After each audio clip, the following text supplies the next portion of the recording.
body. If you haven't checked out the video on self-care, what it is and why it's so important, you might want to start there.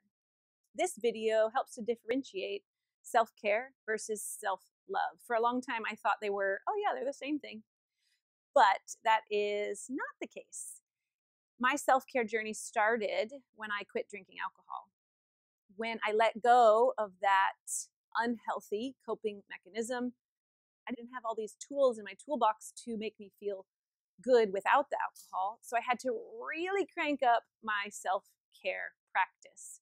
So instead of drinking while cooking or drinking with a meal, I would make sure to have a hot bath either before or after to kind of bring that comfortable, kind of calm feeling that I was used to getting from alcohol.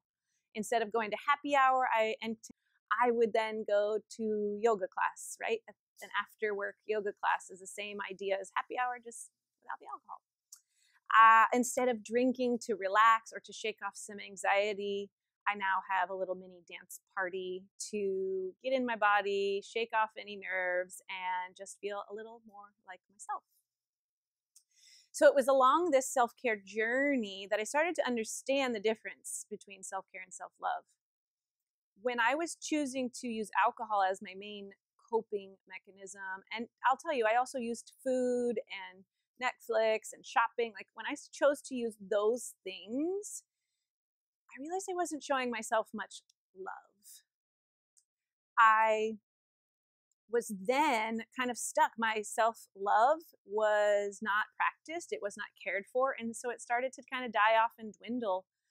And in that place where I wasn't showing myself care, I wasn't showing myself love, it was really easy to choose the more self-destructive decision instead of the more loving decision. The best part about this is if you're like, oh, this is so sappy and who has time to sit around and tell themselves how much they love themselves? You're in luck, because little acts of self-care, such as taking a bubble bath, going for a walk, reading a book, working out, chatting with a friend, making yourself a meal, making anything, getting your hands dirty, all of those acts start to plant little seeds for self-love. The better you feel about yourself, the better you feel in your skin, the more unconditional love you have for yourself, the more likely it is that you're going to make that healthy decision for yourself. Self-love can show up in so many ways, so have fun, do what feels good, what makes you feel rejuvenated, and grow a little love for yourself. I got lots for you. I hope you have a wonderful rest of your day.